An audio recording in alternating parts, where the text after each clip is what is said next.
time once again to go racing. The pressure is really on now. And it's pole position. And it's pedal to the metal. Go, go, go!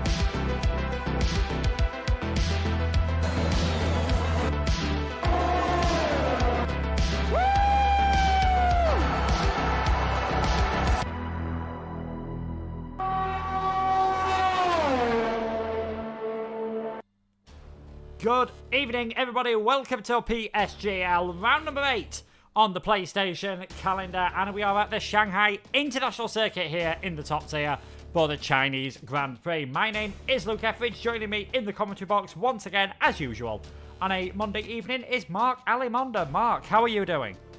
Yeah, very good. Refreshed from last week's absolutely crazy race, which was just as mad on track as it was off the track, as we'll talk about shortly. But yeah, halfway through the season now, and we've got plenty of great action coming up for the end of the season in December.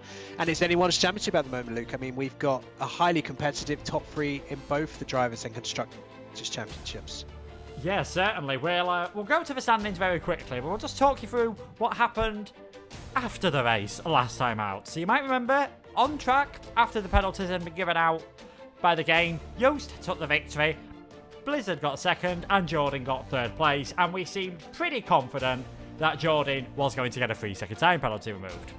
He did get that time penalty removed. However, he got a 5-second penalty for a collision with Yost and Blizzard. He got a 5-second penalty for cutting the pit line, knocking him down from what could have been a possible win to 10th place. And Duncan, a man who wasn't even on the podium last week, got a 3-second time penalty removed, meaning he took the race victory, and that really does make his chances of a championship look quite a bit healthier at this moment in time. He is up to third now on 55 points. Blizzard one ahead of him, but it is Yost with a 14-point lead in the championship at this moment in time over Blizzard. Like we said, them top three, they are starting to escape ever so slightly now. It really looks like for the first time this season we've got a bit of a split, and maybe 3 drivers we could say, yes, these are definitely going to be the ones contending for the championship.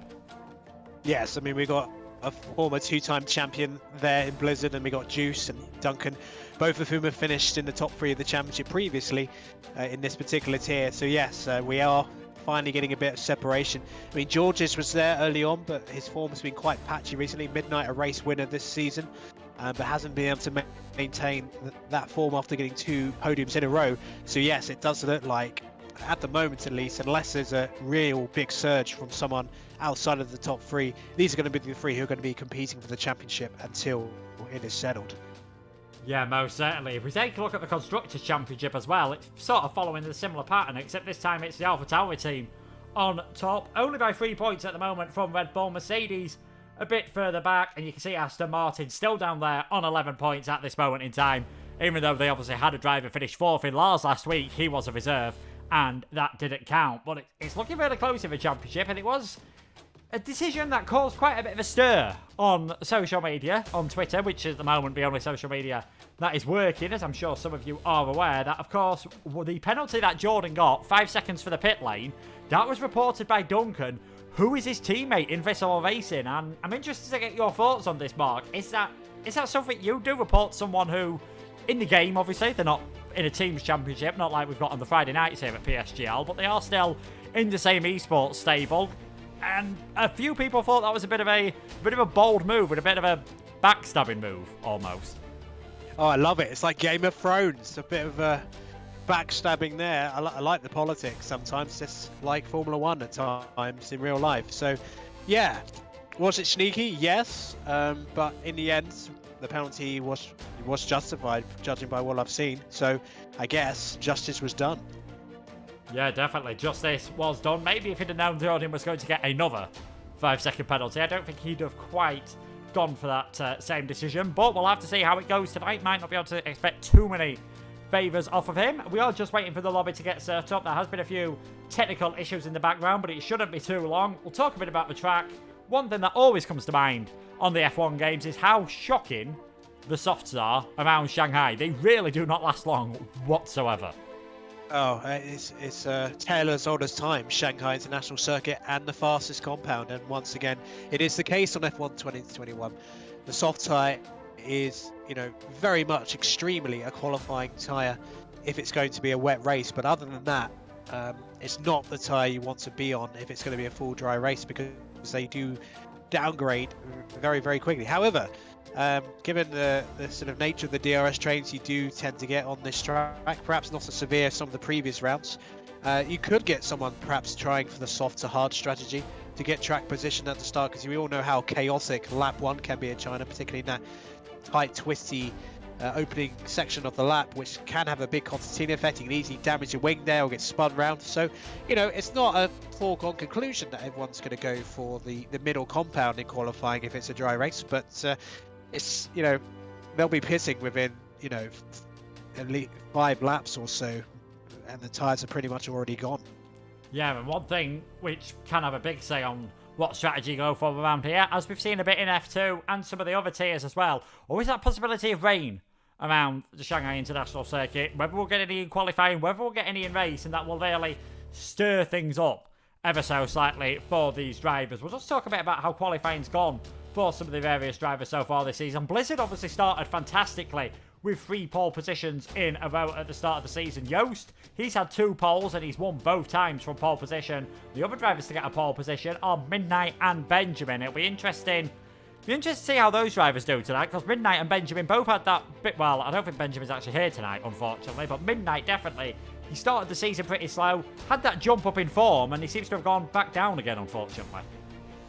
Yes, consistency is one of the most important elements of any racing organisation, be that virtual or real, and if you don't have it, then it's going to be difficult to have a full campaign where you can really challenge for the big prizes come the end of the season. And, like it or not, I think Juice has overall been the most consistent at getting those key results and also recovering from bad situations. I think that's the difference between the top 3 and the others, is that when they've had bad races, they've come back the next week and shown really strong results again. But most of the other drivers outside top 3, they've had occasionally some great results, but most of the time they've not been able to, put together a run of good results like that, which they need to get to the levels that Duncan, Blizzard and Use find themselves in at the moment. Yeah, there's still plenty of time, as you can see from the calendar, for those drivers to get some good results. Round 8 out of 15 tonight at China, Portugal and Canada, before we start taking some breaks for the US Grand Prix, Mexico Grand Prix and the F1 eSport event races going on in the weeks between them. And you can see we will be finishing off on the 13th of December at Interlagos. It just feels right to be finishing at the Autodromo Jose Carlos Pache, but we will get into qualifying then, and a relief for everyone. It looks dry for qualifying. I'm surprised to see that everyone's going for the soft tyres at the moment. Well, what you do tend to see at Shanghai is you can see people going out on track, burning off a set of the softs, and they'll slow right down, some of them, before they get to the line. But, perhaps some of them have forgotten that or figured out a way of making these softs lasting a bit longer. So who knows, we might get more of a straight out qualifying session where everyone just goes on the softs. And you know what? That will probably make the race a bit more entertaining when those who don't manage their tyres a little bit worse than those around them start dropping off and we get some overtaking. Because, quite often it's quite static in the opening stages of the race here. Yeah, certainly. One place it might not be static, though, is Turn 1. And that's where Yost's heading his way round now. This long, sweeping right-hander. The circuit, of course, modelled after the Chinese character Shang. That gives it its unique characteristics. Now coming around turn number 3 and 4 for Yost. Just getting the rear sliding ever so slightly. Won't want to do that too much, obviously. And now turn number 6, the hairpin, where we saw Daniel Ricciardo pull off a fantastic overtake on Valtteri Bottas to take the victory here in 2018. Heading towards the middle sector of the lap now. This difficult left and right-hander part of the circuit where the tyres, if you've really got some tyre wear, you are going to struggle at this part of the circuit. The softs really coming into their own on this part of the track. And then the double left-handers of 9 and 10. Deceptively tricky, these corners. Very easy to spin up on that curve that we've just seen used riding on the exit. As he comes to the end of the second sector. Pick your braking point right for turns number 11. And then the long sweeping right-hander at 12 and 13. Leading on to this massive, huge straight here at the Shanghai International Circuit. DRS opening just as you start heading underneath the sponsors' hoardings there. Expect to see plenty of overtaking in the race, round the outside, down the inside, as we head to one of the heaviest braking zones on the F1 calendar. 200 miles per hour down to about 45 there. So we're talking 320 kilometers an hour down to about 70 for the hairpin at 14. 15 was that little right-hander. Turn 16 to finish off the lap. We'll see what sort of time it is from the Dutchman. 1:30.587. Not a bad banker lap whatsoever. Almost identical to the time that we saw set pole position in F3 earlier on, as Suzuki Aghiano goes fastest on a 1:30.5. F2 pole was a 1:30.3. So judging by how it's going, any time in the low 1 minute 30s is going to make yourself looking very good indeed. Whether we can see anyone getting to the 1:29s, I think that's going to be a really big ask. Yes, well, it looks like they're not going to be too worried about the wear on the softs at the start. It looks like they're all sort of going for it. No one's fitting the mediums at the moment. So this is a different kind of qualifying session than we've seen in recent seasons. Of course, we haven't raced here since season 26, and much has changed in the game since then. We've gone through another cycle game since then. So, yeah, it looks like, Luke, it's going to be all about the soft tyres. However, that could be, of course, possibly due to some certain weather in the race, but we'll find out later, because we actually don't know the weather yet, do we? No, we don't. Unfortunately, as you're aware, there's quite a few websites having issues tonight, and it looks like Taz is a victim of one of those, so we won't be able to give you the Taz system, so we're flying blind with what the weather is going to be in this race. And just to give you a bit of an idea of how much the Formula 1 game world has changed since we last race here, the winner at season 26 was Gil, who's now racing as VRT Gil in F2. You had Prinens finish in second place. He's no longer racing on the F1 game. And you had Vasta Racer or Valentin Bruffer, who is now, of course, working with Veloce as a development driver. So 3 very different paths for the 3 drivers there. Duncan just gets knocked down into 4th place. Looking like a very close qualifying session so far. Top 4 drivers already within a 10th of a second, as we've seen Fusilio get himself up into 2nd. Yeah, and this has been very typical of recent rounds, how close the qualifying and races have been. Lars is rounding the final corner, set his first flying run of the day. Very impressive 4th place for his first point of the season. Last time out, up to P8 he goes in the McLaren, a reserve again tonight. And his point score actually last week means that 23 of the 24 drivers who have started races this season have scored points. Christmas being the only one who's not scored so far, and he is not racing tonight.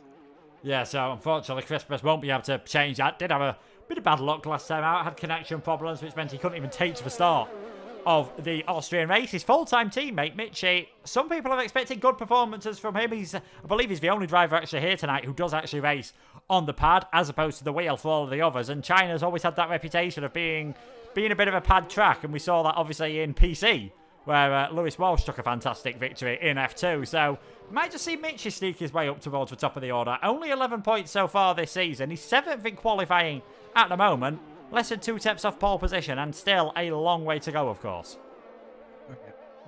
I mean, we've got 6 more races to go of this season. Some very different tracks coming up. Particularly looking forward to this tier being at Portimao next week for the first time in the PlayStation top tier history. We head down to Portugal, so that's going to be a real good one to look forward to. And then you've got a real trip down the Americas. It's a tour of the Americas, starting from the far northern wastes of Canada, although it will be nicer weather than it is now, I imagine. And then of course Mexico, USA and Brazil to finish off. So it's all very, very exciting stuff. We weren't expecting to have a final stop in Europe before heading out to those routes, but of course Portugal replaced Japan on the calendar, so that's a little bonus for you guys. And so Will LG and CRG Jamer have the intermediate tyres fitted at the moment, so unless they know something we don't, they've obviously just gone out there for a little PC style setup run.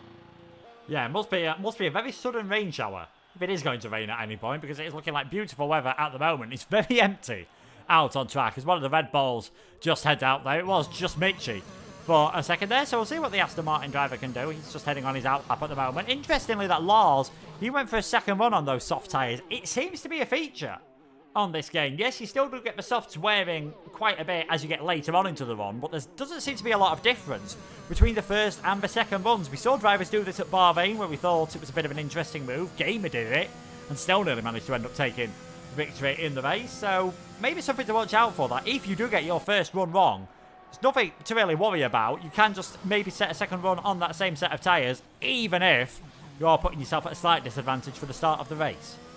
Yeah, certainly. I'm hoping it's not like the previous games where if you did qualify on the fastest compound here, and even if you did a really careful formation lap, for some reason it would add a ton of tyre wear, which just made it even more harder for the first stint to make those softs last even more than a handful of laps. Just got some exclusive information from race control. It's looking like a 25% chance of rain for the race, so looking likely it's going to be a dry race.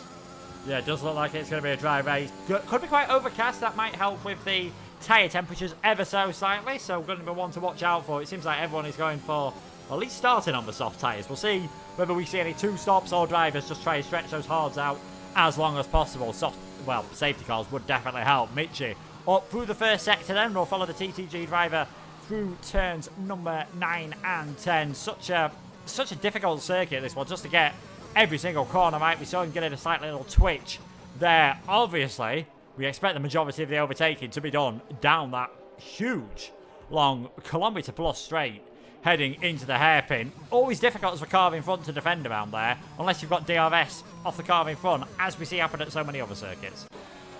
Yeah, I mean, it is a tricky track to set up for in a way, because you gotta have the car set up for minimum drag for that massive straight in sector 3, which is such a huge part of the lap. I mean, at one time it was the longest straight in Formula 1 for a few years after the track was launched, but then you still need a little bit of downforce to deal with the twisty sections, and particularly the fast left-hander in sector 2, where if you don't have enough downforce and you get a bit of snap of oversteer, then you're going to be a passenger and slide off. Luckily though, there is a big runoff area, so hitting a wall there, quite unlikely.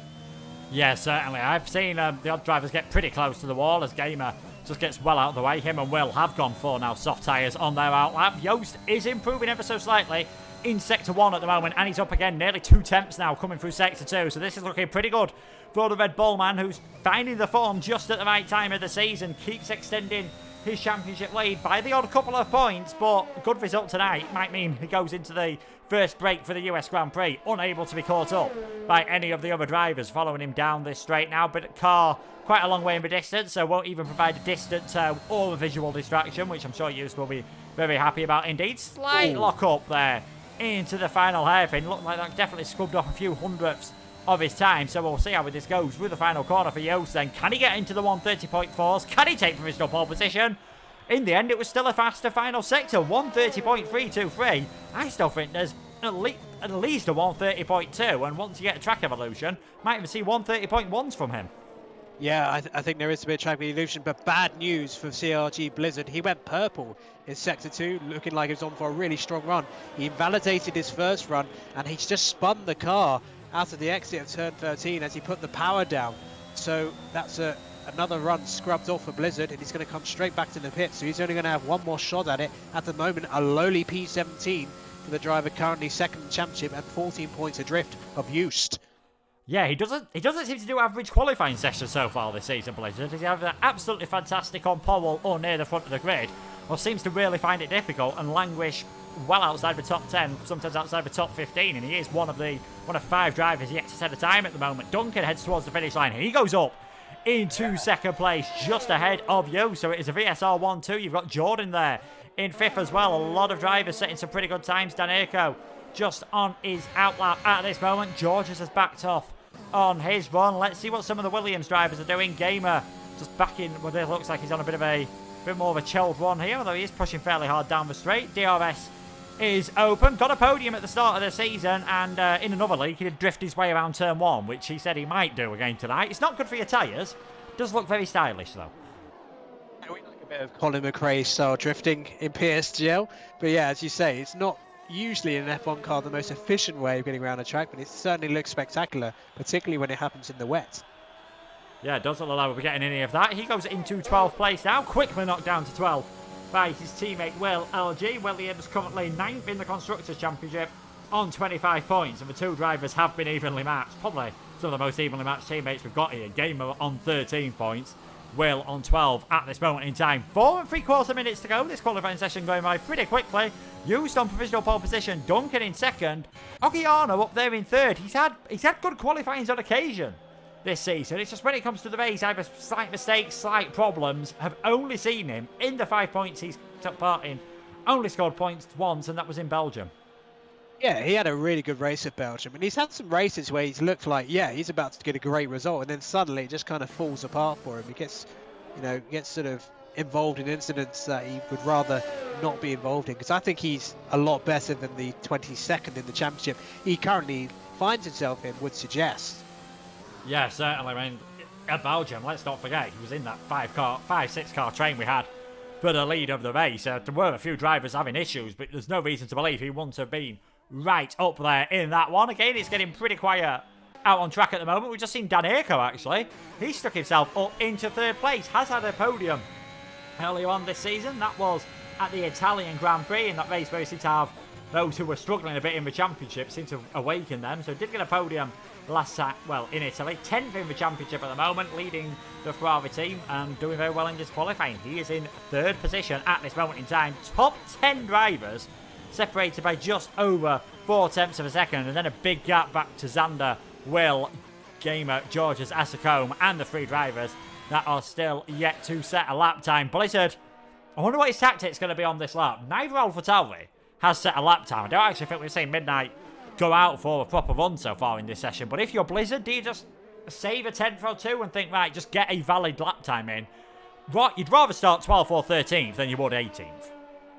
Yes, I mean, I don't know. I mean, we've got quite a few races to go, of course, but he doesn't want to give Use too much an advantage. Yes, starting outside the top 10 could potentially be highly advantageous, but at the same time, we've seen Blizzard struggle a little bit at times when he's had to fight his way through the mid pack. He's had his best races when he's been, either pole position or at least right towards the front.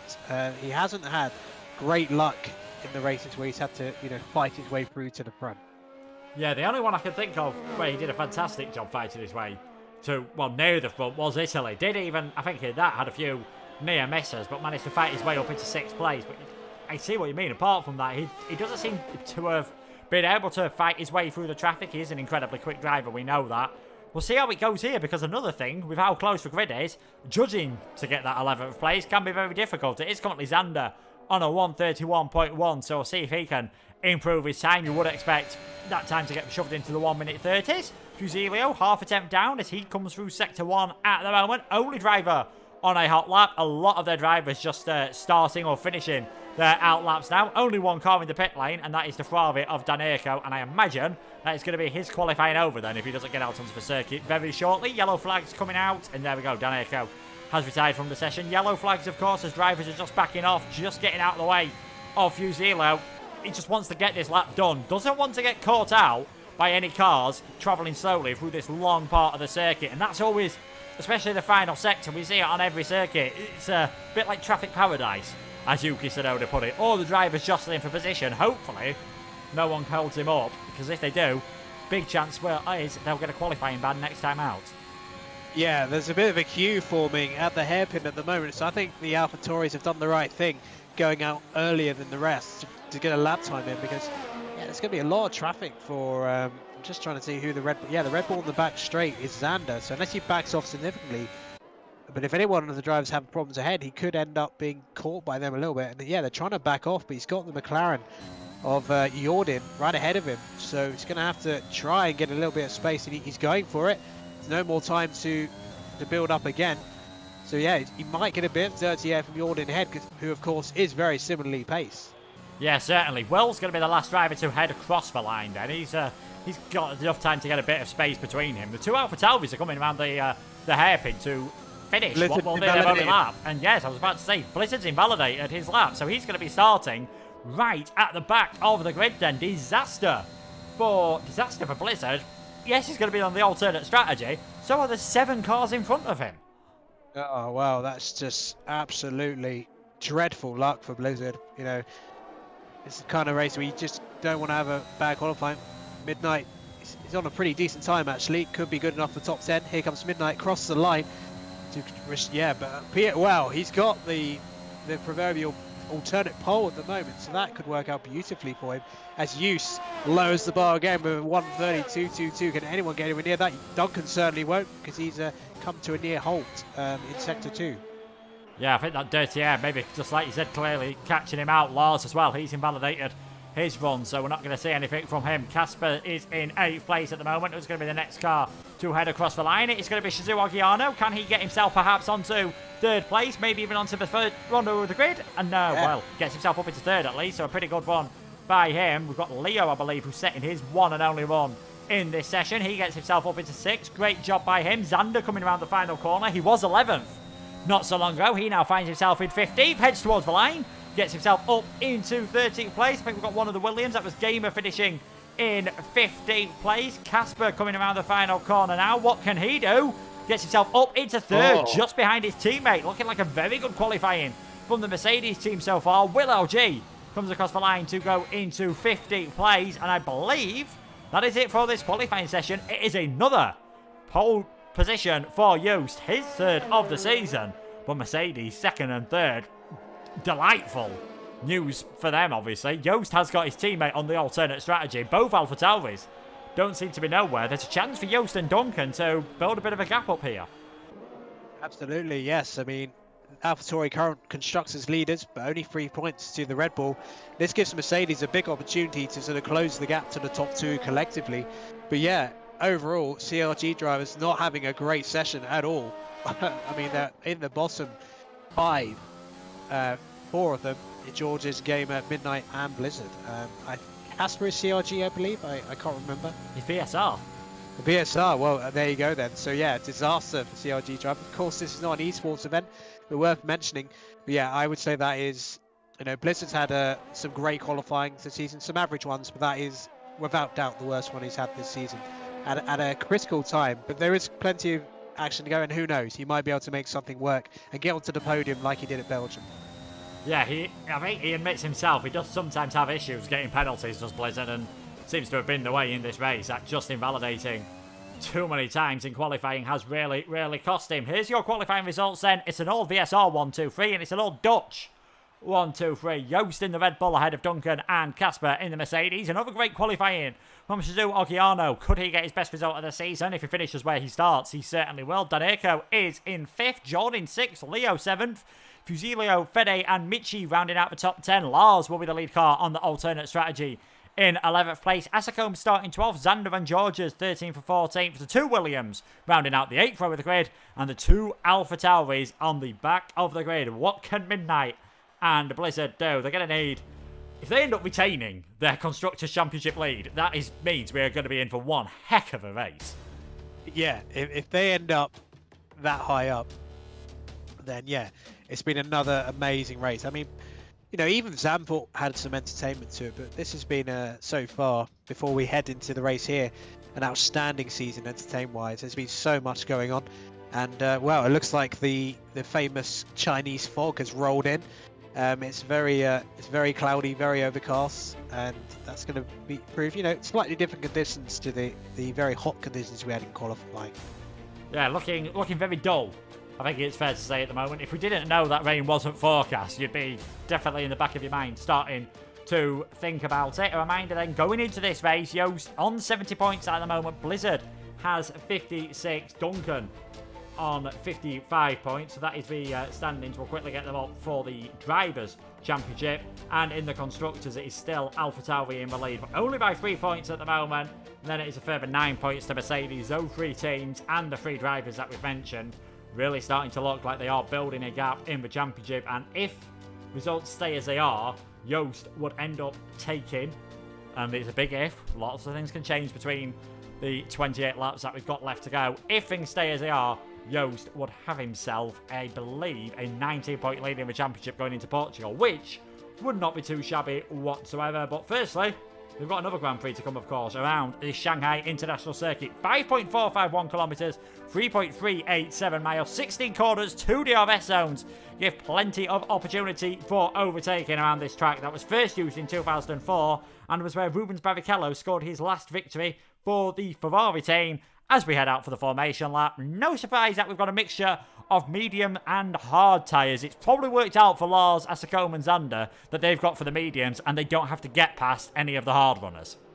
Yes, and the interesting thing for the AlphaTauri drivers, they're both on hards, but they got, some very quick drivers ahead of them, Gamer and Georges in particular. It's going to be tricky if they don't take them at the start to get ahead of those guys. So, Blizzard in particular will be praying that he can gain a few places on lap 1. Otherwise, it could be a very long afternoon because the hards do take a few laps to warm up.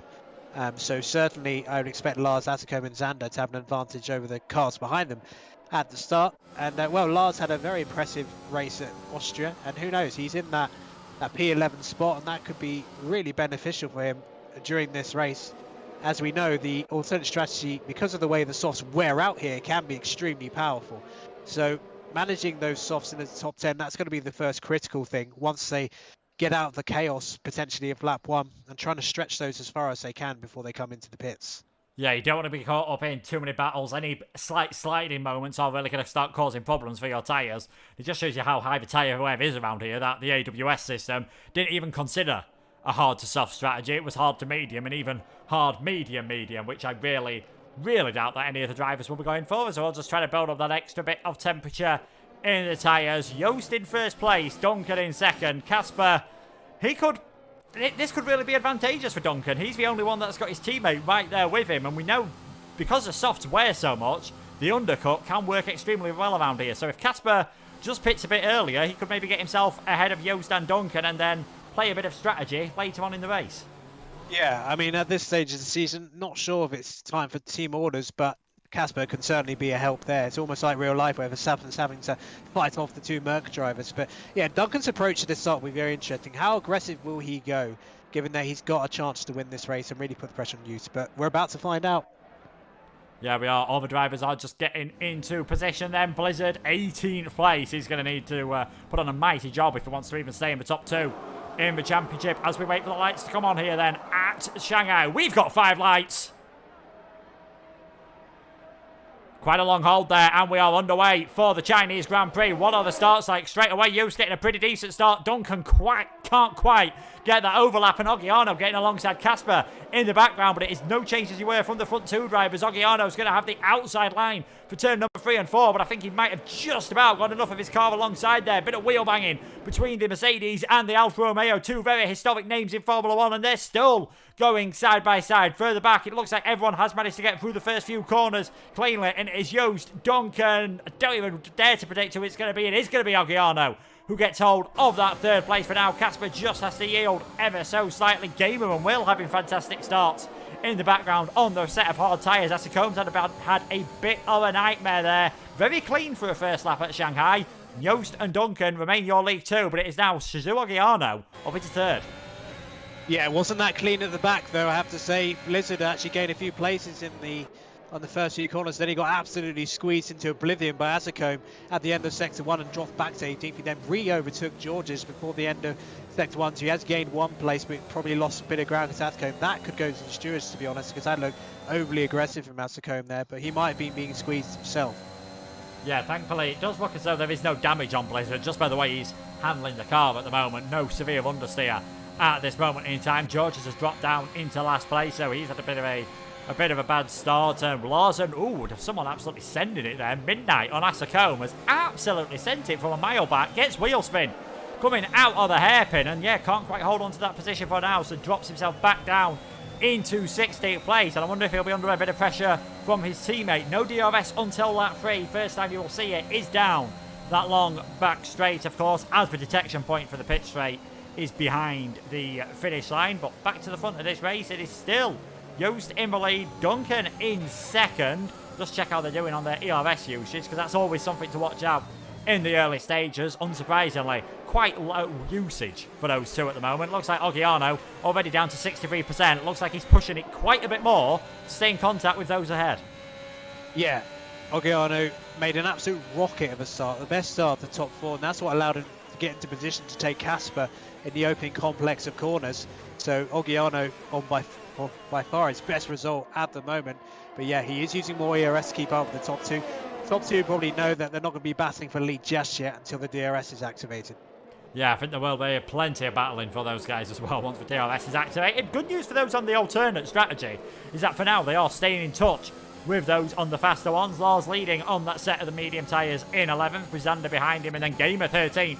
Now the lead car on the hard tyres, so it's not looking too bad for these cars at this moment in time, as long as they can stay within that all-important 1 second window, as Duncan gets right up behind Joost as we head around the hairpin. Thankfully, no contact between the two of them. That's the last thing Brett would want, to see two BSR drivers taking each other out of the race. Onto lap 3, still Joost and Duncan. Oggiano just dropping a bit further back. Likewise is Casper. That might start putting him under pressure. Perhaps not on the DRS straight, but maybe into turn 6 where there's no DRS. Could find himself under a tiny bit of pressure from Daneko, Jordan, Leo, and the rest of that train.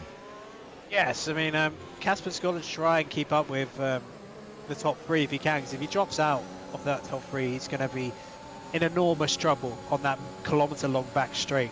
Now, Duncan and Joost didn't use the ERS on that back straight, but Duncan, I have to say, with the toe of the slipstream, seemed to have significantly more straight line speed, which you would expect because he's got the toe for over a kilometre, so it allows you to close the gap.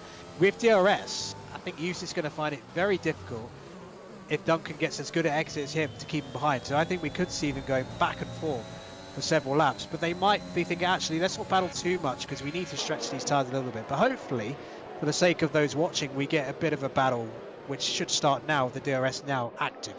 Yeah, I think Duncan might just go for this move, but we're not going to say Joost defend it. They're not costing each other too much time if you don't defend too hard for the move. He is quite a bit away at the moment, but the slipstream is very powerful on this game, as is for DRS, and you can see Joost is just drifting over ever so slightly. And yeah, Duncan not using any DRS either, quite happy just to stay behind at this moment in time and stay in that second place. Doesn't look like we have got too many changes happening at this moment in time. The two Aston Martins were getting fairly close there. Mitchie in 9th. If he does score some points today, it will be his and Aston Martin's, well, first points is Silverstone. The best finish that the team have had is his 5th place at the Bahrain Grand Prix, so finding himself quite languished at the bottom of the standings at this moment in time. I am surprised, well, perhaps I'm not surprised at how well the medium runners are holding on to the back of the soft runners, but I am surprised at how well the hards are coping in these first few laps. Gamer and Will, maybe even Midnight Blizzard and Georges could definitely be ones to watch in the final couple of laps.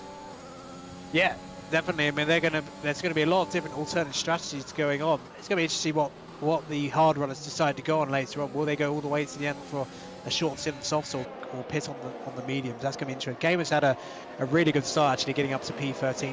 And, you know, the AlphaTauris are just kind of stuck at the moment. They're desperately trying to get ahead of Asakome, who seems to be having all sorts of issues. He's just not been able to put any sort of pace down. He's had the worst start of anybody so far. But Blizzard's still stuck in P17. So, yeah, it's for his championship bid at the moment, it's not looking good. He needs to try and gain a couple of places. And I think clearing Asakome will be the first good move to do in that respect. Yeah, but of course, Asakome's getting the DRS off the back of Will LG at the moment, so that's going to make it very difficult to see anything happening at the front of the race.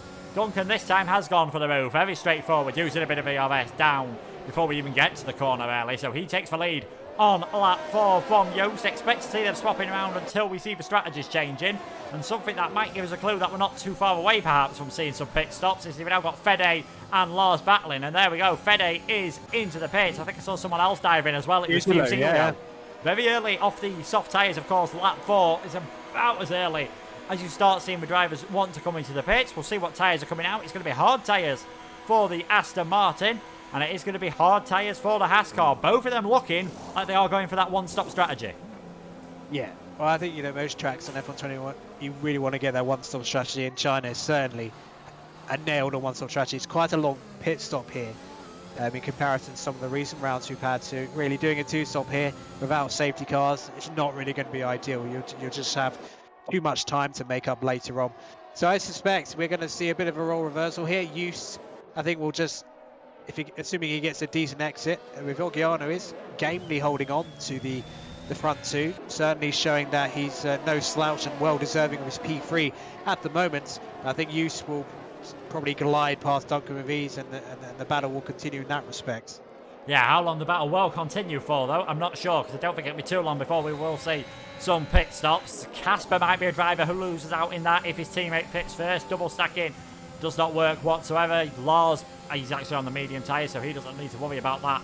On this occasion, Joost not as close to Duncan as Duncan was to the back of the Red Bull last time, so never really looked like a realistic opportunity that he was going to get that move done. But will we see either of these lead cars come into the pits and get rid of those soft tyres? Though they look to top 5 definitely stopping out for now. I think Leo and Michi were the 2 drivers to come into the pits on that lap, so we'll see where they come out relative to Fusilio and Fede, and that's a good sign that the pace of these mediums is starting to come on song. Fastest lap of the race, Xander in P8.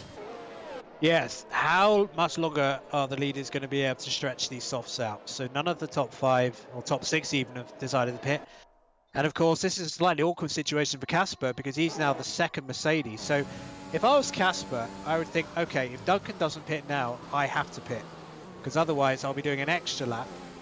And then when Duncan pits, then I'll be losing a lot of time. But we have seen Casper do this before. He has a reputation for managing his tyres very well. So he's someone who does often stretch the tyres longer than you would expect and still make a good result of it. So I wouldn't be surprised if we see Casper still out there a bit longer than the rest.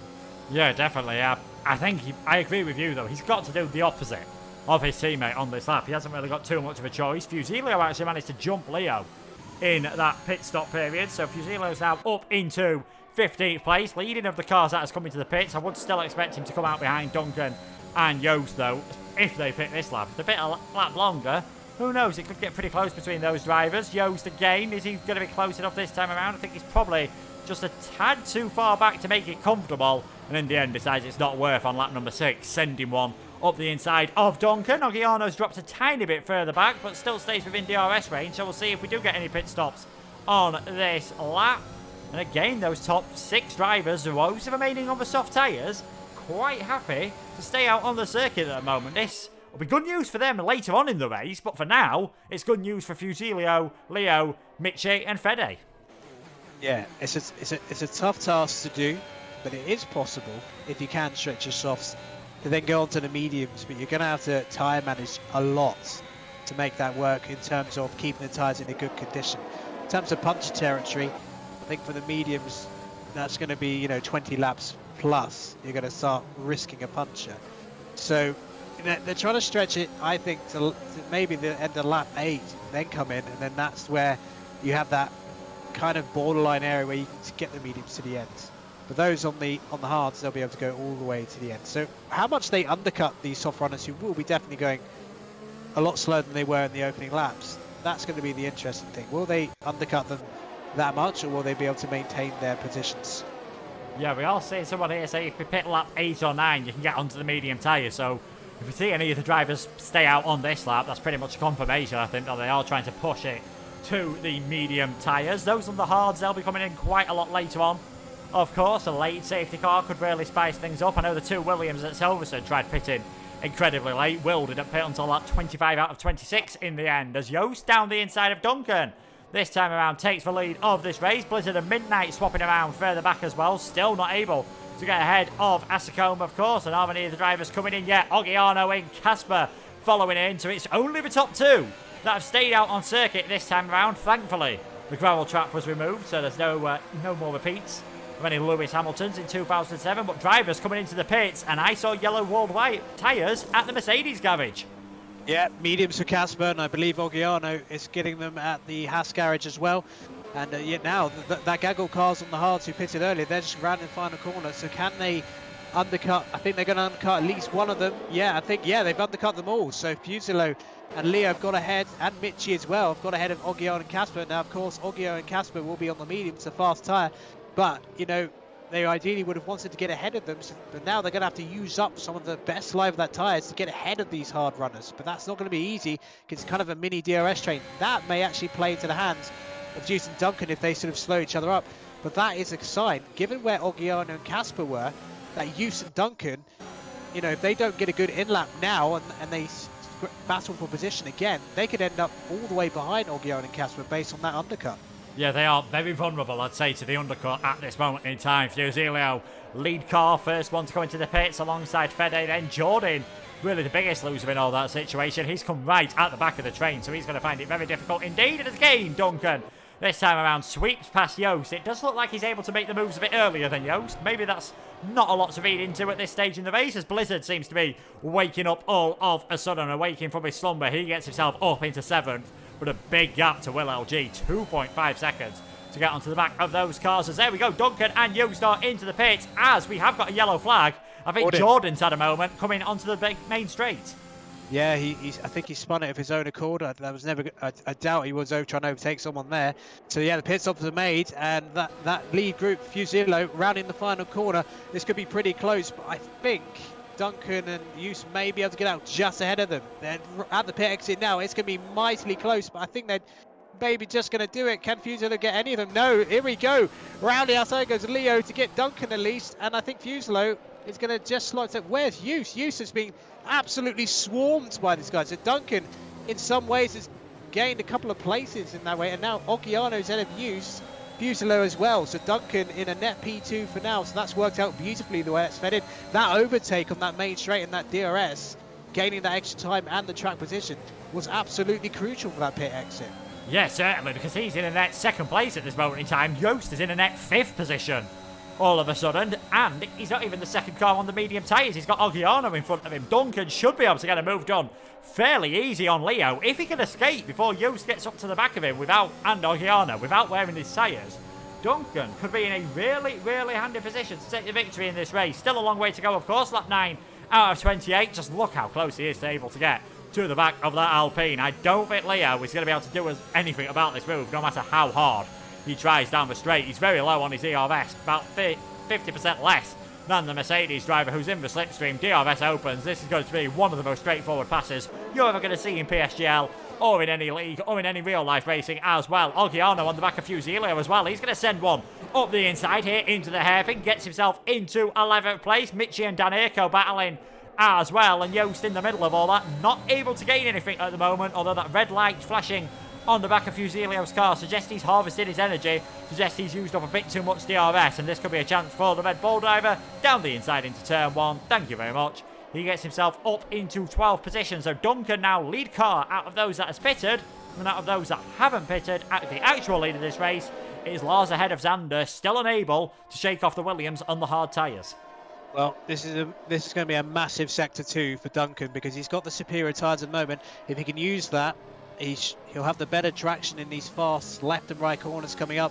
If he can break that DRS of Leo behind, leaving Ogiano and Juice to battle it out with him, then that could be absolutely massive for his race to break that toe, because that means Juice will have to use up more of his tyres to catch back onto the back of Duncan to get back in that DRS. So yeah, he's a second ahead of Leo now. Oh, it's borderline. I tell you, the detection point is coming up right now. So yeah, Duncan, it is borderline. If Leo has a DRS here, that could be the same grace for the two chasing behind. Yes, certainly. Of course, in a way, Duncan wishes he could escape, get a bit of a gap, but Leo somehow still gets DRS because Ogiano should be able to make this move fairly straightforward if Leo hasn't got the DRS. And you can see that Alpine very clearly on the rear wing. He has not got the drag reduction system, and that means he's not got any real chance of stopping Ogiano getting past, and maybe Yost as well. That's a bit of a late move by Yost, but he's not afraid to get his elbows out, try sending one up the inside there. Leo can't quite stay alongside into the final corner.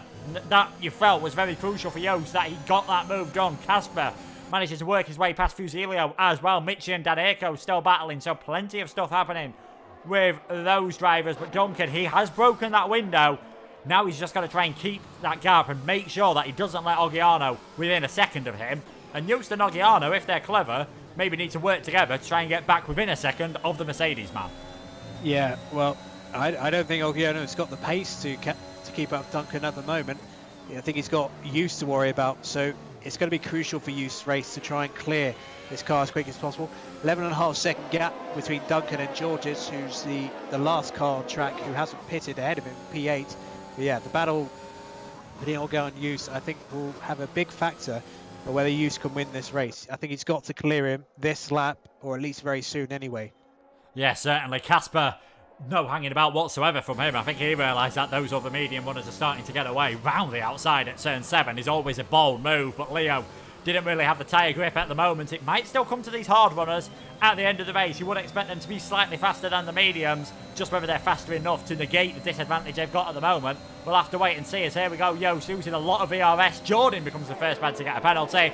Yost gets himself back up into that top 10. Second of those that have done the pit stops. Very straightforward for him indeed. Danny Echo fighting with Michi as well. These two seem to be going at it tooth and nail every single lap as the Aston Martin thinks about sending a move into the hairpin. Can't quite get it done on this occasion. They are 16 seconds off the lead of the race at this moment in time, so don't have to worry about the position of Lars, Zander and all their drivers when that pits. And this is going to be good news for those that did start in the top 10, is that they're all still fairly close together, which means those drivers on the alternate strategy are probably going to have to make too many overtakes to have a realistic chance of winning the race.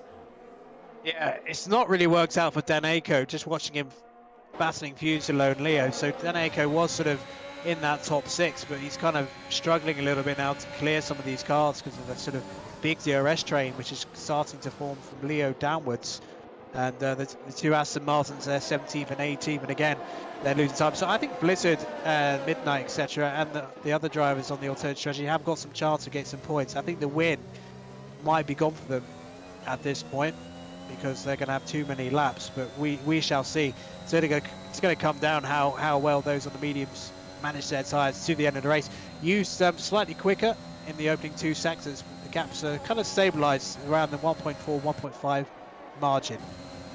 Yeah, it has. Midnight's finally worked his way past Asakobe. He's lost 2 seconds to his teammate, and Blizzard seems to have come alive on the hard tyres all of a sudden. He's got back within DRS range of Will and Gamer, so don't count him out for maybe being the lead car on the alternate strategy at the end of this race. As Lars, that's an early stop off the medium tyres. I think he's realised that he might need to come in now and just take advantage of a fresher set of rubber, but it is going to have to be the harder tyres for the McLaren driver to get him to the end of the race. I think he is still actually going to come out. He might go out in the middle of this train or just behind all of it. We'll see where it is. You've got Jordan right on the back of Fusilio as well, and you're going to see another orange McLaren just pop out the end of the pit lane. There it goes, Lars. And in the end, he's going to be pretty close with Fede. Lars in 17th place. I'm not sure that was the wisest strategy from Lars. He's on fresher tyres, admittedly, but if those else that started on the alternate strategy can make it on the softs, could be a bit of a sitting duck later on. Yeah, possibly, but they're going to have to go quite a few laps because, as we saw, the softs weren't lasting more than 8 laps. So on that basis, if they're going to be pitting for the softs, it's going to be the end of lap 19 minimum for those to make them last effectively without, really dropping off a cliff. So, Duncan doing a really good job. Certainly he was quicker overall last lap by about half a tenth, which isn't a lot, I agree, in Formula 1. Ogiano, actually, to be fair to him, is keeping a good watching brief on use. He's not dropping back, and Casper has now closed within DRS in the battle for what is the net P3 on the podium. Ogiano has, to be fair, that was not a good exit from use. Ogiano's got maybe half a chance, but yeah, probably a bit slightly too back. And Jordan has just blown off the track at turn 13. He's had another moment there. Is that going to bring out a safety car? No sign of it yet from race control. No, well, someone's taken a bit of a punt on him, maybe causing a safety car. George has just dived into the pits here. He's going to go onto the set of the medium tyres. I don't think we are going to get a safety car. Now, we only seem to get them right at the end of the race, if I'm being perfectly honest. We always seem to get just yellow flags and occasionally VSCs, but if it's the last 5 laps, in-game Michael Massey has got no qualms about sending the safety car out. George is going to come out in last place. He is on that set of the medium tyres, so we'll have to see how things work for him. I think definitely preempting that possible safety car later on in the day. And a big move at the front of the race. Gamer got himself ahead of Zander, so CRG Gamer is now in the lead of this race. His focus, what do you go for? Because we've seen George has obviously gone for the medium tyres. Do you push a bit harder on these hards, maybe come in this lap over next lap and go for the mediums? Or, as we'd expect them to do, stretch it out a tiny bit longer, knowing you'll have more work to do at the end of the race, but you will be on the incredibly fast, soft tyres. Plenty of work for the drivers to do at the halfway point of the race. Gamer, Zander and Will is your actual top 3, but the top 3 out of those that have pitted is Duncan, Yost and Ogiano. Yeah, Duncan is just that little bit much quicker than Yost at the moment. And, maybe fact that Duncan didn't have to work too hard to get to the head of the net lead queue, while Hughes had to battle a little bit, has had a slightly small effect at this stage. So Ogiano, if he carries on like this, he will be the 12th different driver on the podium this season, and he's having an absolutely coming of age race so far. But of course, there's a long way to go, and you know, as it's the case in no assist racing, only takes one lapse in concentration, as Blizzard and Xander both come to the pit lane. So Blizzard coming in for medium, Xander, well, must be the hard tyres, way too far from the softs from here. So yeah, hards for Xander, and Blizzard comes in for a set of mediums. So I think Blizzard will be one to keep an eye on in the closing stage of the race, because he'll have much fresher tyres than all the other medium runners ahead of him. But he's going to have some time to make up. Yeah, he's going to have some time to make up. You can see that long train of those that pitted earlier on. They're going to come out comfortably ahead of George's. 15th for Xander, 16th for CLG Blizzard at this moment in time. So we're not seeing as many of these on the alternate strategy, going for the soft tyres as perhaps we thought. Maybe that early stop from George's just forcing the hand of some of the others. You've always got to try and react to what the Alpha drivers have done, of course, because catching up is one thing, passing is quite another in Formula 1, and we are definitely seeing that at the moment in time. Yo, still Duncan just in sight at this moment in time, tantalisingly close. He's being dangled like a carrot on a stick in front of the Red Bull driver at the moment. Can't get within that 1 second window. They're all quite low on ERS, those net front three at the moment. Casper is as well. All seem to have used plenty to perhaps build a gap or pull away, and you can see how much it has worked for these drivers, because Danirko, he might find it quite tough towards the end of this race. He has got himself ahead of Leo, but he's got a 3-second gap back to Casper, and once those drivers who are yet to pick come into the pits,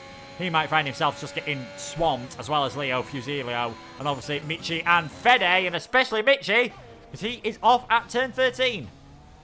Yeah, he span right in front of Blizzard and Xander, but luckily he was off the racing line, and at the same time Blizzard has just overtaken Xander, and that's a crucial move because they were close to each other on the track. So Blizzard getting that first move done, I don't think he'll have too many problems getting ahead of Fede, you would have thought. So that's 2 for the prize to 1 for Blizzard in his quest to get some damage limitation. He's going to gain another 2 places now as Midnight and Gamer come to pits. What tyre is Gamer going to go for? Because he went a little bit longer. Is that going to be hards for... No, it's mediums for Gamer, of course. So he wasn't able to go long enough for those soft tyres, and I don't think anyone's going for that strategy, and that is what we expected. So I don't think we're seeing any use of soft tyres. So Will LG and Azako, the only 2 drivers who have not pitted.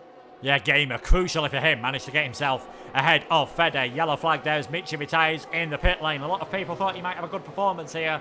Not on this occasion, unfortunately. Another retirement, and Aston Martin really finding things quite difficult at this moment in time. Duncan extending that gap, if anything, to nearly 2 seconds at this moment in time. He's having a pretty good race. All it takes is one good result. Getting that victory last time out, even though we didn't even think he was getting a podium when we ended the stream, getting the victory has really brought him into the championship fray.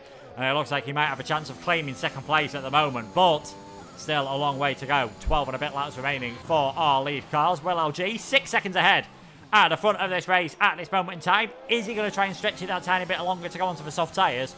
Or is he just going to cover off the strategy from all of the others? And there is your answer. He's going for the covering off into the pits. Comes Will LG, and I imagine, no in fact, but strangely, one of the cars that's on the medium tyres has actually gone the longest on this alternate strategy, as Blizzard and Fede now battling at the hairpin. Fairly straightforward for the Alpha Tauri driver, who moves up into 12th. Yeah, Azakome is on one of those classic Ferrari Plan C plans, which probably will lead to nowhere, to be honest, because by the time he pits, he'll be so far off. Even if he comes in the softs, he's not going to be... He had an incident on the first lap which lost him a load of places in what was a very promising grid position on the alternate strategy, but it just hasn't worked out at all for Azakome today. No, it hasn't. We've got pretty close here. Lars and Fusilio coming around turns number 3 and 4. It's all going to be about the traction here. Lars trying to use a bit of ERS. He's on the outside. Can he cut back for turn number 6? No, he can't. So Fusilio just staying ahead on those much older hard tyres. Of course, Lars just trying to get ahead of these guys because he's got Gamer and Blizzard behind him on a fresh set of mediums that'll be catching up to him extremely quickly as well, depending on how quickly. Gamer and Blizzard, they're going to have to fight through this traffic pretty quickly, but 4th place is on the cards for one of these two, which at the start of this race, definitely if Blizzard ends up getting that 4th place, I think he'd have snapped your hand off to limit the damage to just a maximum of 8 points. Yeah, you know, it would be a superb recovery. I don't think Blizzard will want to have a race like this every time out. I think he'd rather be where Duncan and you are, to be frank. But yeah, Gamer, you know, so many times in the past we've seen Gamer make great use of, average qualifying and then recover it. And he's doing that again today. He's going to easily sweep past Lars here, although will Lars try and challenge back on the inside into the hairpin? No, he locks the tyres, but yeah, I think he concedes the position to Gamer there. Blizzard right on the back of him now. So now, what can Gamer do with the exit on the final corner? Ahead is Fusilo. Yeah, that's a much better exit.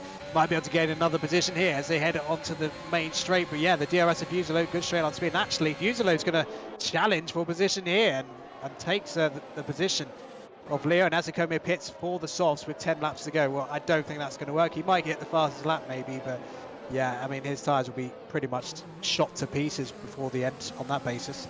Yeah, I think we're going to have a very sliding Ferrari at the end of this race on those older soft tyres. Lars did end up dropping behind Blizzard at the end. As there we go, down the inside into turn number 6 goes CRG Gamer. That's the type of moves you've got to make on this alternate strategy. And he has done so. He gets himself up into 7th place. Fusilio should be a bit of a sitting duck in the DRS, and then it is just trying to catch up to the back of Dan Aiko, who is 4 seconds himself behind Casper at the moment, so we still might see some really good results from these drivers. Blizzard gets himself up ahead of Leo as well. It looks like the hard medium strategy was definitely the one to go for, because Gamer and Blizzard are just siving their way through the field. Yeah, that was a Danny Rick on Bottas 2018-esque move a long way back.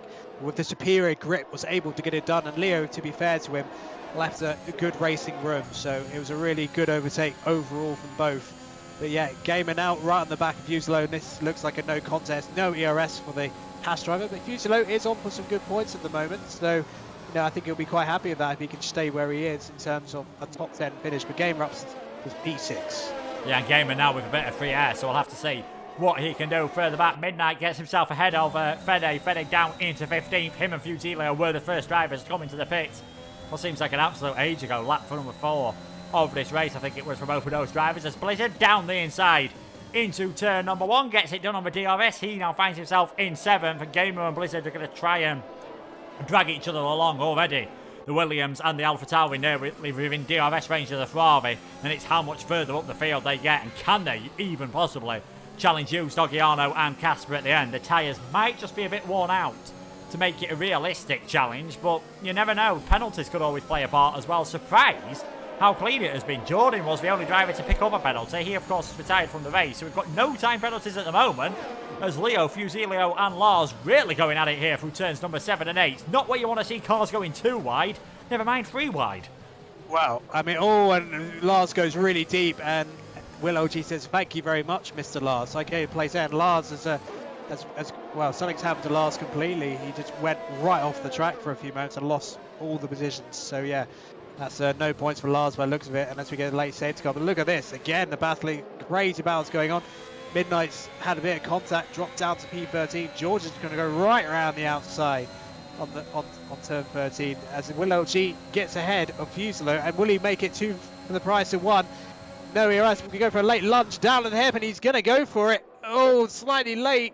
He's going to have the better traction on power, surely. And that could be 3 places gained in 1 lap for Will OG.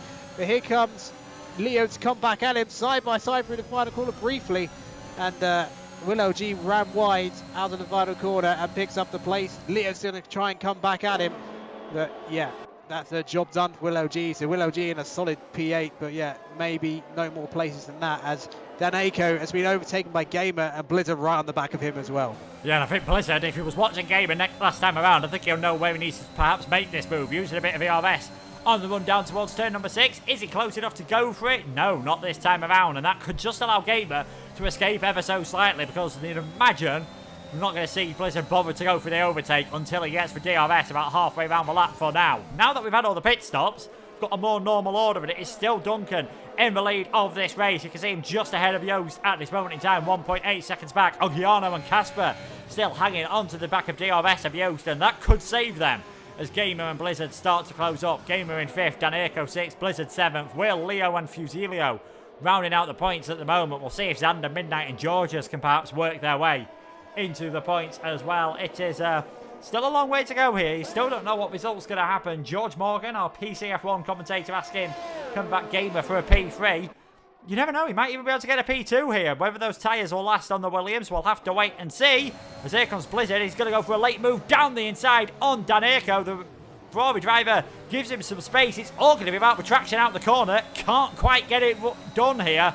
And if this allows Gamer to escape, that could be any chance of Blizzard's of getting a second or third place going out the window. Yeah, I mean, unlike the previous cars, Daneko, of course, is also on mediums. A belt, they are a bit older, but he's still going to have a bit better traction. As Blizzard spins at the... Oh, it's a drift. It's a brilliant drift from Blizzard. What a save. What a save by Blizzard, but that has cost him significant time. But that was actually pretty spectacular.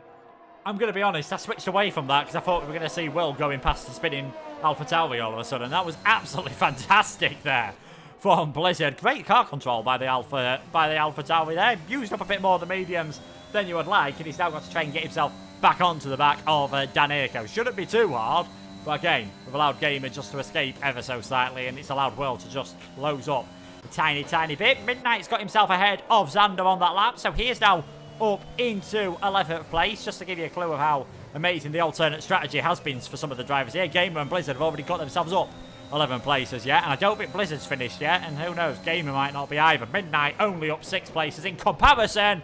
Taps the back of Fusilo. I can't imagine the Haas driver's going to be too happy about that, and I think Midnight quite wisely letting the Haas driver back, but we'll see which one of them gets the DRS here, if any of them get the DRS. Yeah, well, I think Midnight will get it, and they're going to be battling again. Oh, nearly squeezed onto the grass. No love lost there. Right behind him, Fusilo and Xander having a mighty battle over what is P11 at the moment. Fusilo, Georges, I should say. They've been battling lap after lap. And up to P12 goes Georges. Xander, yeah, it's just not really worked out for him in terms of his strategy. And yeah, well, looking at, I have to say, fair play to Ogiano. Ogiano's been hounding you lap after lap since the strategy played out, since he was overtaken. He hasn't been dropped by it. Casper, though, is right there. And a poor exit for Ogiano. Maybe Casper, half a chance down at the end of sector 2. But no, not able to get the move done there. No, not able to get it done. They seem to have saved a bit more VRS as well, those two drivers. Ogiano on 54%. Yost is on about 35%. We've got Casper there on about 60%, so maybe saving a bit more. That could help them if we see Gamer getting onto the back. And to be honest, I think we might have just seen the best of those medium tyres as Daneko is managing to stay within DRS range for now. Definitely closing up, but not closing up as much as they would like, and suggesting they haven't quite got the tyre advantage anymore to negate the car in front having DRS as well. But a warning could change everything. A late safety car. We've seen drivers get very close together. We've seen them, obviously, Blizzard very nearly losing the car. He's now almost back within DRS range. We've seen plenty of battles, and I think we're going to get another one here. Midnight on the back of Leo, down this long straight, gets himself a 3-second time penalty. That could prove to be absolutely costly here. Looking at the back of Leo, he's not got the DRS. Is he going to bother defending the inside line here? Midnight's going to go all the way around the outside, has the racing line for the braking, and that is Midnight up into 9th place. Needs to start pushing, though, to negate that 3 seconds with 6 laps to go. Oh, and Daneko just picks up a time penalty, so that'll be 1 position gain for Blizzard. But Will LG is actually lapping faster than Blizzard at the moment. Yellow's in sector 3. I wonder if Lars is pulling into the pits to retire. It looks like he is to me.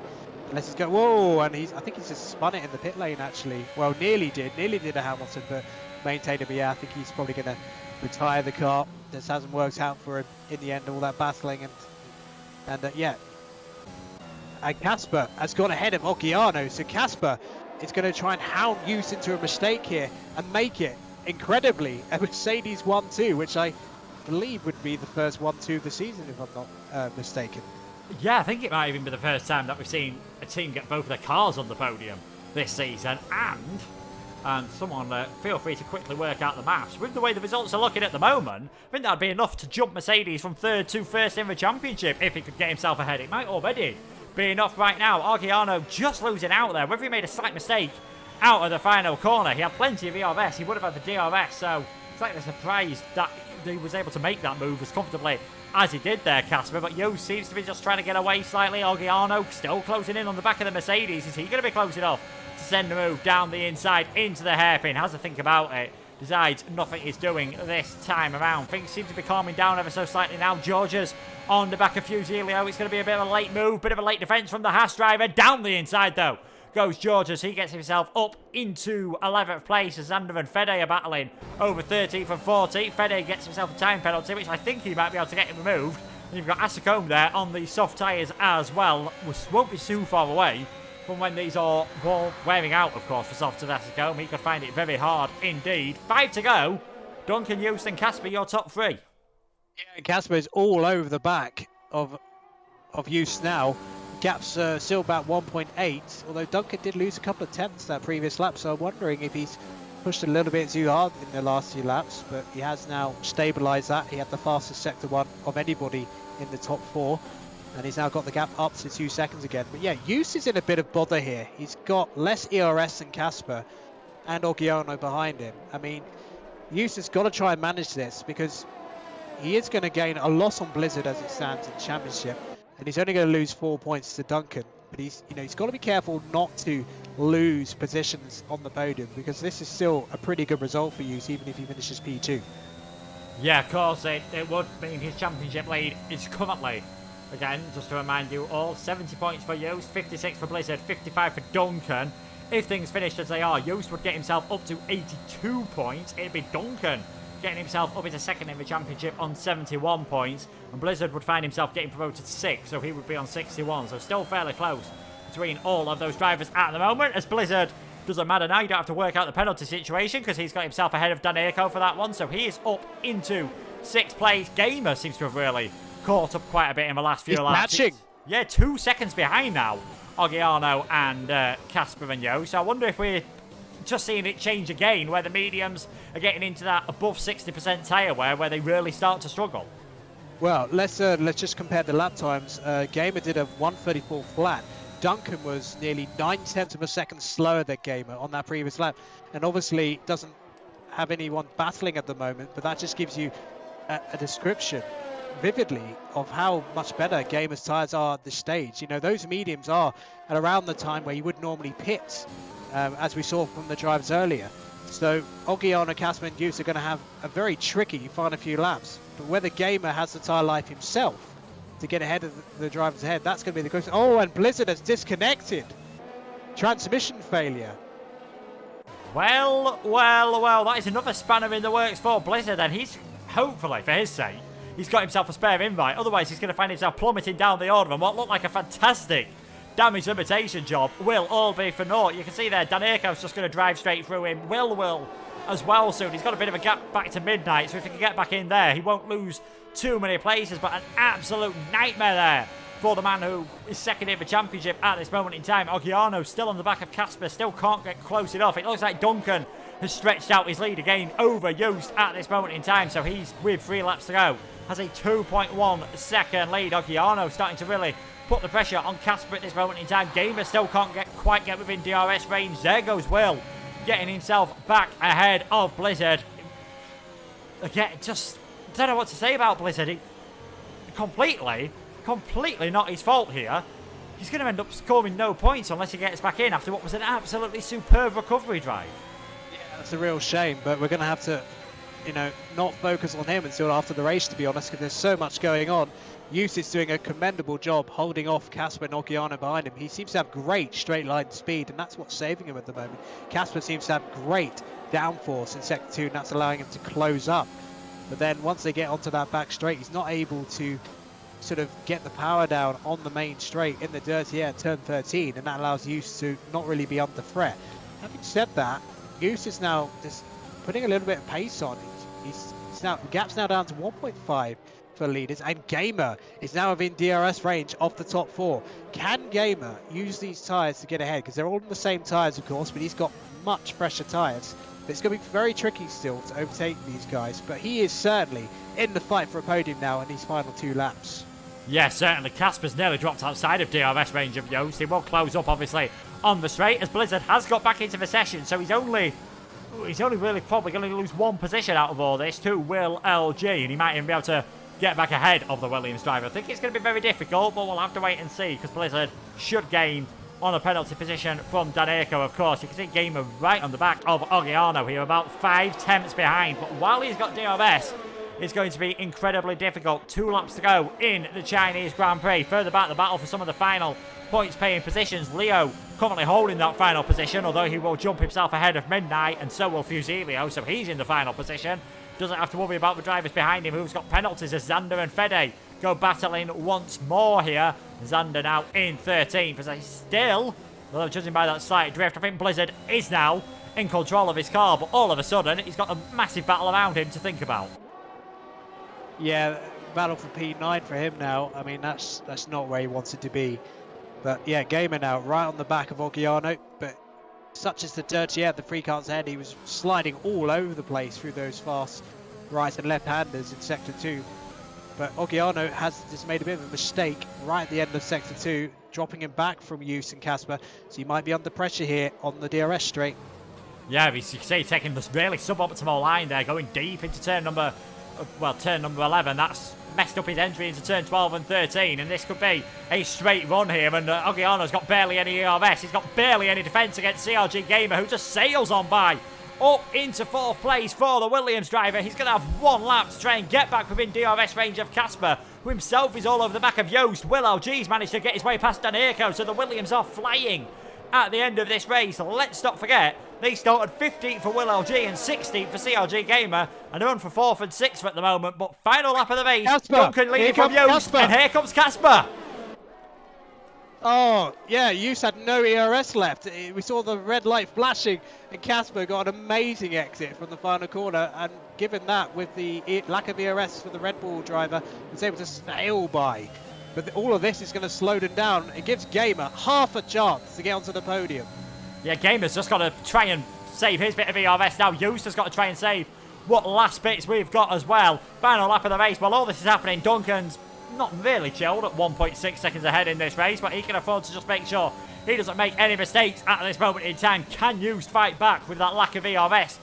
Casper hasn't got a large amount here. We could be well almost into a 3-wide situation into the final corner. So here we go here. Gamer looking very good on that alternate strategy. Ogiano has really dropped back now. I think he knows 5th place will equal his best result of the season, and it will still be a fantastic result from him. Yost is trying to get that better line here. Duncan has really backed off because he's nearly allowed Casper into his DRS range, but here comes Yost on the back of Casper straight away. Casper trying to weave to the right ever so slightly, and this game will be going to be able to catch up to the pair of them. Red light flashing on the Mercedes, red light flashing on the Red Bull. Yost is going to send one, I think, up the inside here. The two make contact, and Gamer says thank you very much. I'm going to take 2nd position about all this disaster.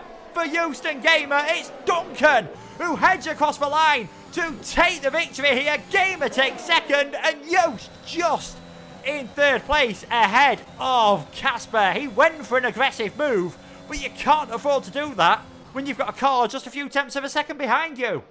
Oh, I can't believe it. Well, he's been very aggressive in recent races. We saw Austria, and again, very aggressive on Casper, but he overcooked it. Went into the side of Casper, and that allowed Gamer to take the positions P2 from outside the top 10. I mean, driver of the day on the screen. I mean, no one will argue that. What a drive. That's one of his best drives in this tier, and he's had many great ones over the years. Oh, definitely. It's been a fantastic performance. It's his 2nd podium of the season. When he hasn't finished on the podium, Gamer has scored a grand total of 1 point so far this season when he's not been on the podium. Absolutely fantastic from him, and I imagine that's the most frustrated Brett's been watching any form of sport since Rangers were in the Scottish 3rd Division. He'll be not too happy, I think, with what happened at the end of the race, but a VSR driver did claim the victory, and it was Duncan from 2nd on the grid. Gets his 2nd consecutive victory of the season, and that allows him to now close up to 9 points behind VSR Used. Gamer 16th, 2nd in-game driver of the day. George has given him driver of the day. I don't think anyone could argue with who was driver of the day. Fantastic from him. Used in 3rd. Casper just missing out on that first podium of the season in the end. In 4th, Will LG did jump ahead of Shizu Ogiano at the end. I wonder if Ogiano actually ran out of fuel or had a puncture at the end of that race. Danirko gets 7th, Leo in 8th, Fusilio 9th, Midnight just getting points ahead of Blizzard in the end, who I think that connection issue really did cause other problems as well. George is in 12th, Fede, Zandy and Asakone were the final finishers. Lars, Michi and then Jordan, the final retirements from a race. I think it's fair to say it was a fairly up and down race. Either nothing was happening or everything was happening in that, and the final couple of laps just summed it up. We thought it all settled for the front 5. All of a sudden, Casper gets ahead of Ogiano, he gets ahead of Yost, and Gamer just gets ahead of all 3 of them. Yeah, and I tell you what, if that race had gone another lap, Duncan was 100% tyre saving on that final lap. I'm sure he'll probably mention that because he lost a ton of time on the final lap just to get the car over the line, which was certainly the right thing to do.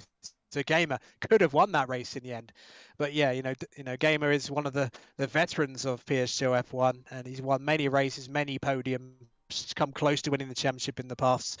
But yeah, that was just really, really good to see him do that, and that should put him into the top 10 of the championship with that. And who knows? I mean, it was a very forceful move by Use, and it didn't work to get him P2, but he got him P3. But I wonder if Casper will put that into the stewards, because I've seen less go into the stewards this season. So that might not be the end of the story there. So that could give Mercedes a double podium in the end. But we'll sort of take the result as it is for now. But yeah, an amazing race from Game, and both Williams drivers. We should mention Will LG had a really good P5 from outside the top 10 as well. So that was Williams collectively their best result easily. But, this season, Luke, has just been incredible. So many different things happening. And I'm just trying to remember. Yeah, Gamer did have a podium in the opening race to Bahrain, but he's had to wait a while for it. But he's got his second podium of the season. Yeah, and I seem to remember that that podium in Bahrain came after an alternate strategy and fighting his way up from a long way outside. But yeah, brilliant action Gamer. The wise old head just getting everything right. He did an absolutely delightful job in that race, and his teammate as well. Who knows? Maybe we'd have seen Will up there if he didn't go that one extra lap. We're just waiting to see if the drivers are coming in. Honourable mentions as well to not those that on the podium. Casper. He seems to be getting the form back, which obviously got him an F1 Esports seat. He was leading in Austria until he had contact with Jordan, so close to getting that first podium of the season. And this is all looking good for Mercedes in the Constructors' Championship. I am going to try and do some quick maths, but I do believe they have actually taken the lead in that. Yeah, I'd say quite likely, given the amount of points they're going to get. But yeah, Duncan is definitely second in the championship now. 80 points for Use, I believe that will be with P3, and so that's 65. Oh, in fact, I think Duncan might, be ahead in the championship by a point. My maths might be wrong on that. Let's see, 65. No, he's not. So I think the gap will be 9 points between Use and Duncan at this point.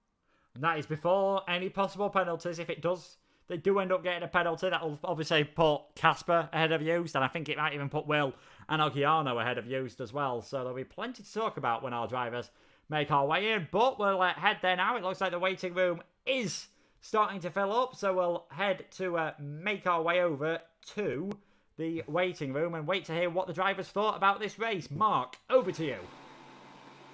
Well, welcome to the post-race interview for the PSGL F1 Chinese Grand Prix. And what a race it was. It went all the way to the death. If you're not speaking, please mute your mic. Thank you very much. So, starting with the race winner for AMG Mercedes, it is VSR Duncan, following up with his victory last week at Austria, which, wasn't earned on track, but was rewarded because of post-race penalty, so a good reward for beginning clean. This time, no arguments over the merits of the victory today. Duncan taking the victory, his second of the season. Duncan, you are well in the title fight now, surely. Yeah, definitely. Actually didn't expect it, especially because of Joost's pull time, which was really fast. But yeah, of course, I don't know how much points I am behind Joost at this point, but I think the chance of getting the championship will be better. Yes, you're now within 10 points of Use in the championship standings, but how crucial was that overtake just before you pitted, which kind of gave you the track position, and I believe directly led to you being in a better position in the queue once you rejoined among those who had undercut you? Yeah, of course, the other guys all pitted in lap 7, so I knew they would probably be just ahead of us, or it would be close on pit exit. So yeah, I knew I had to overtake Joost because it would be crucial for any positions, and like everyone could see, I overtook Leo, and then I could create a gap. Yeah, and did you have any tyre concerns on the final lap? Because it seemed like you sort of slowed down quite a bit on the final lap? Was it sort of getting into that worrying stage where you might have got a puncture? Well, actually, I was talking with my teammate Casper, and he said, "Give me DRS." But I was like, "That's risky. Should I do it? Should I not do it?" So yeah, it was like I was slowing down, but at the end, just decided, well, just take the win, and hopefully Casper could take P2, but unfortunately he couldn't. Yes, I think in the end you have to sort of look after your own race. Well, big congratulations on the victory, and we will speak to you, I'm sure, again this season. Thank you. And next, for his second podium of the season, it is, well, a driver who needs no introduction, really. He's been in so many seasons in PSGL1. CRG Gamer from outside the top 10, making the alternate strategy work. CRG Gamer, what a drive from you today. Not the first time on the alternate strategy in PSGL1 pass, but you must be absolutely delighted with your drive there.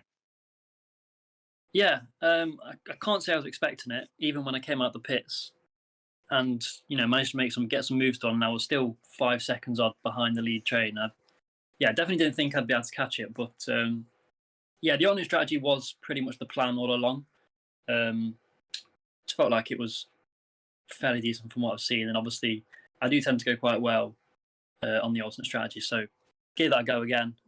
Didn't qualify quite as high up towards the P11 mark as I would have liked to. It was very close, but that's the risk you get when you try and do that. But the pace was really good.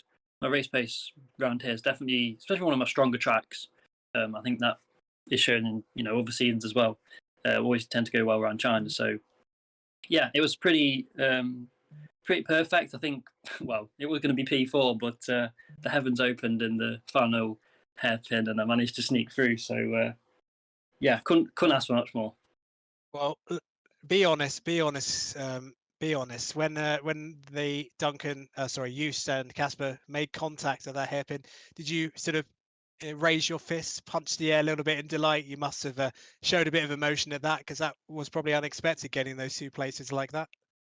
Oh, 100%. Yeah, any advantage you can get is perfect. I wasn't expecting them to make that sort of move, because I know, well, I guess they both wanted P2, but if they'd have stayed in formation, I don't think I'd have got either of them. But I guess that's what you get when everyone wants to get as high as they can, and it played pretty much perfectly for me. And yeah, I definitely was happy with that one. Yes. So going forwards, it's Portimao next week. You've had some patchy results this season. You've had some bad luck getting caught up in contact, because you made a really good start to the season in similar fashion, actually, alternate strategy to P2 onto the podium. But into the final 5 races of the season, championship contention unrealistic, but you think you can sort of build up a head of steam going into season 30?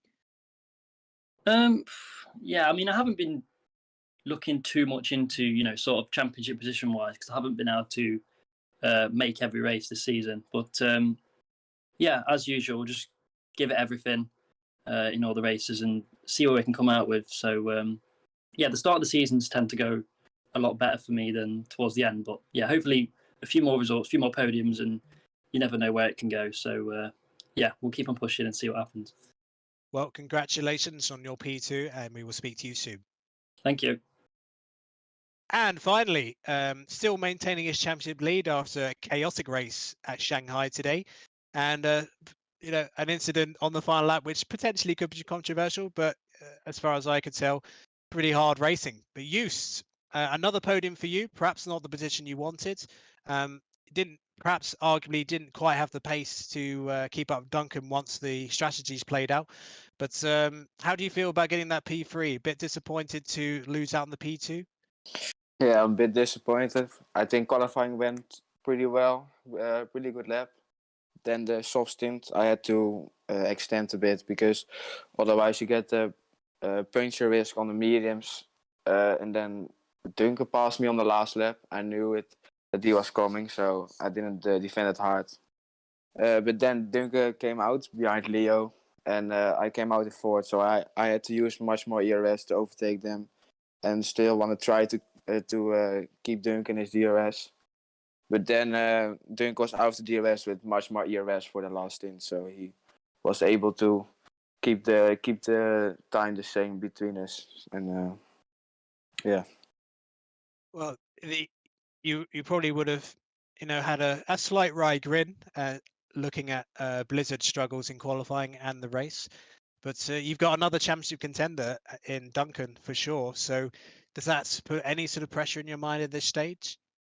No, don't think so, because I'm driving a lot of time with Duncan, so I know what these weak points are. So hopefully I can take something a bit about it.